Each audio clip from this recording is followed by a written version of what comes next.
Hey guys, V. Rigoni, Max, high performance real estate entrepreneur. So what we're going to bring you today is what's your comfort zone and how to break out of that, because it's so important. But before we talk about that, let's smash the like button. Let's subscribe to the channel. Let's leave some comments, even if they're negative. I'm good with that. We could all need some correction from time to time. But I don't want to hear no bullshit either. So what we're talking about here is your comfort zone. That's right. What are you used to living? How are you used to living? You know, what's your day to day? Are you living in that utopia, that happiness that you've always wanted to live in? What does that look like for you?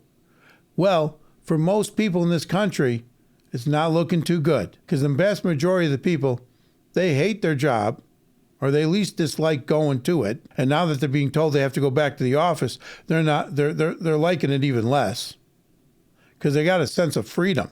But they're inside their zone. This is their personal zone. Everybody's got that personal zone. It's their job, whether they like it or they hate it. They know they have to do it because they got to pay their bills. Otherwise, the car gets repoed, the house gets foreclosed on. You know what I'm saying? You might end up on the street. At least you'll have the clothes on your back. Even if you bought that on a credit card, you won't have to pay the bill because you've walked away from everything. We don't want that to happen. Your comfort zone, right? Most people are in this zone where they think it's all good. That's what they try to tell themselves, but they know it's not the case. Why? Because they know that if their company goes out of business, if their wife or spouse or significant other loses their job, well, then that comfort zone gets what? It gets disrupted. There's the problem with the comfort zone, is the disruption that can take place all over you that you have no control over. That is where the problem lies. Now, we'll all have some level of comfort zone. We'll all have some outside influence on that comfort zone. But if your electric bill, if the next bill you're going to pay is based upon you getting next week's paycheck, you've got a pretty thin, pretty uncomfortable comfort zone. Why put up with it? You know, when you go out, you travel, right? And you think you got your vacation 1 or 2 times a year. You go on vacation. Do you know there are people out there that they travel 4, 5, 6 months out of the year, and they're not retired. They're just financially free. See, when you're in your comfort zone, you got to put up with all the things that you have to put up with because you're raising kids, or you want to have kids, or you want to buy that big house with the white picket fence. You got the dogs, the cats, you all got to get paid for. After a while, that comfort zone becomes less and less comfortable.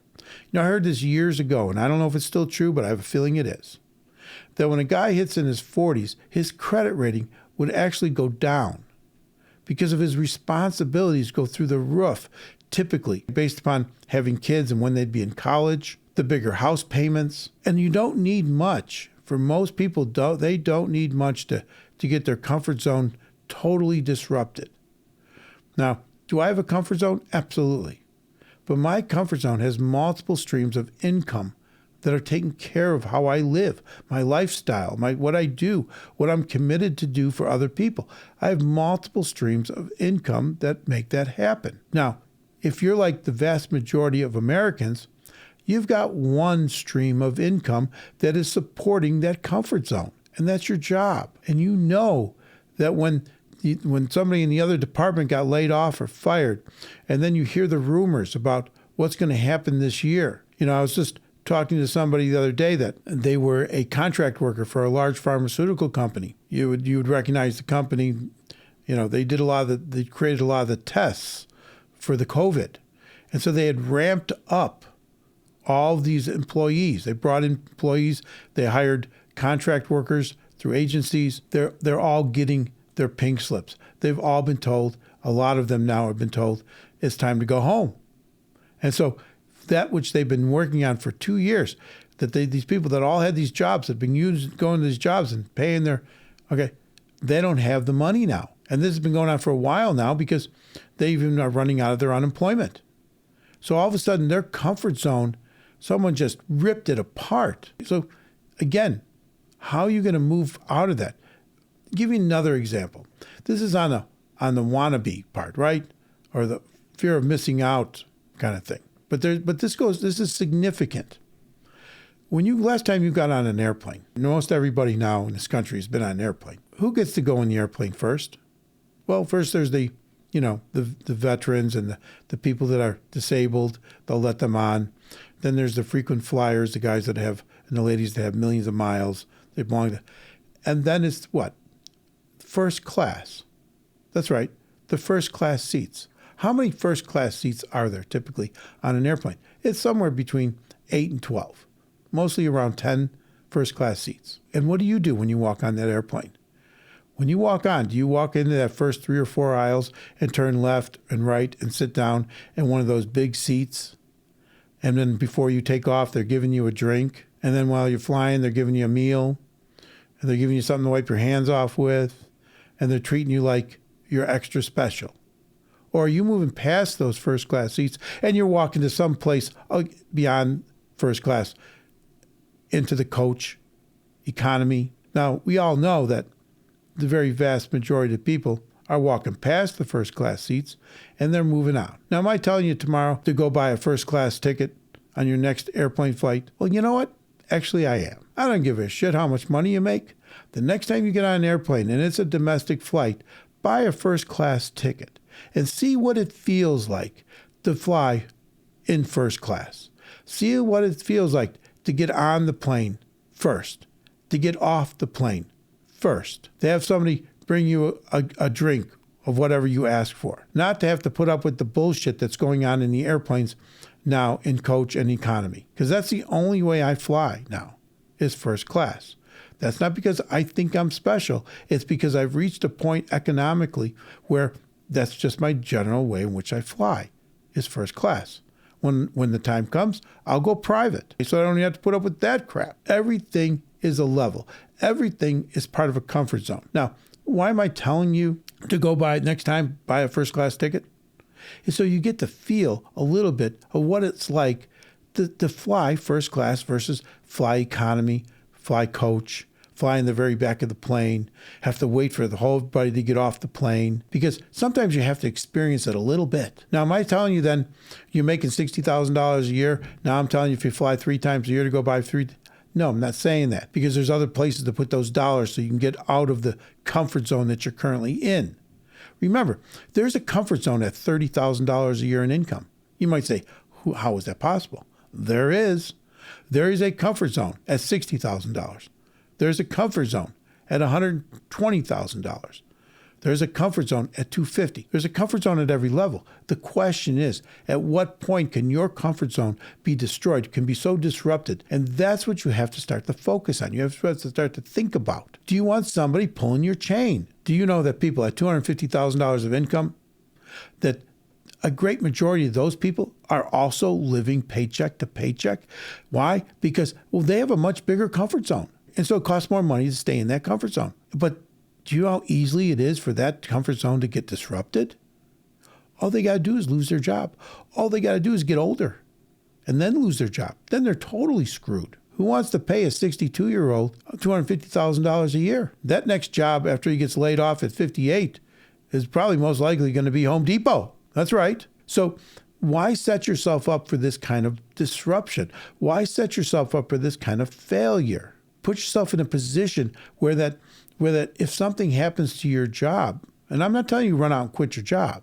You need your job. Your job's going to be a primary factor of you gaining wealth. But there'll come a time that you going to work will be a choice.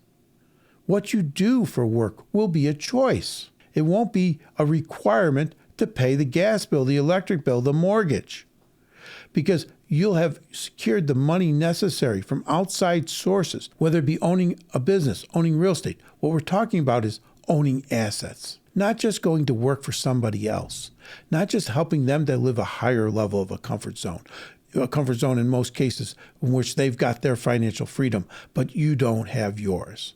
So you give up your financial freedom every day to go to work for a company so that you can help create the financial freedom for the people who own that company, for the people that are in the corporate suite. Now, in the short term, you do what you got to do.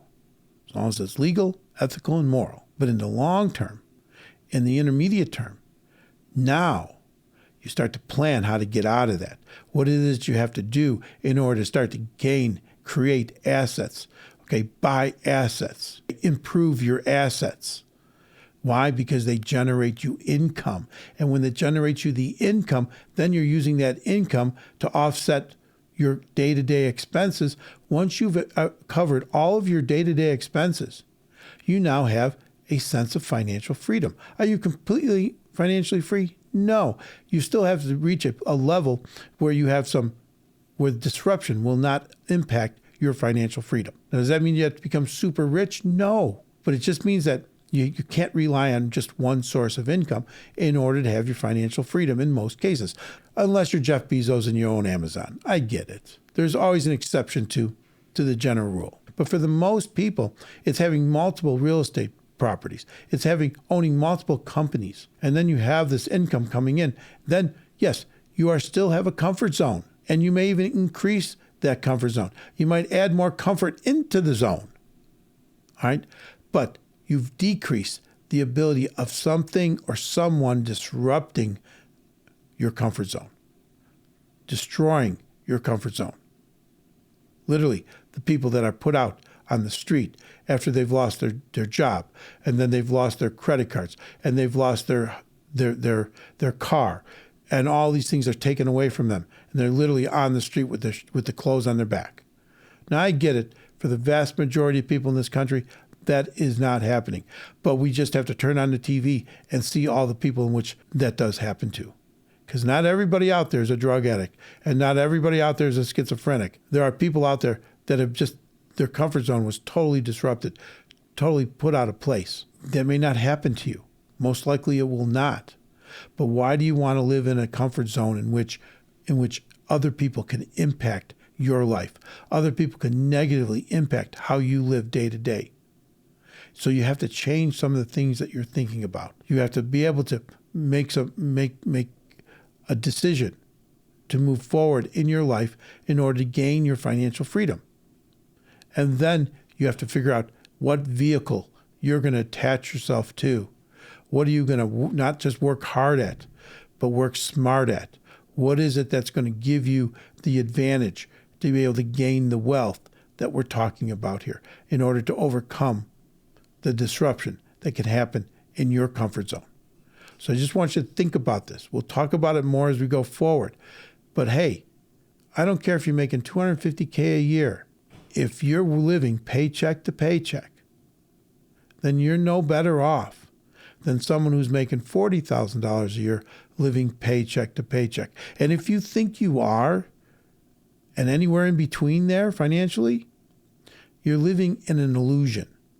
Because just lose your job and don't get hired for a year or 2 years and see what your life is going to be like. Talk to you soon. Let's get out there.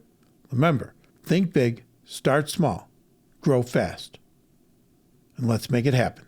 V. Rigoni, Max, High Performance Real Estate Entrepreneur.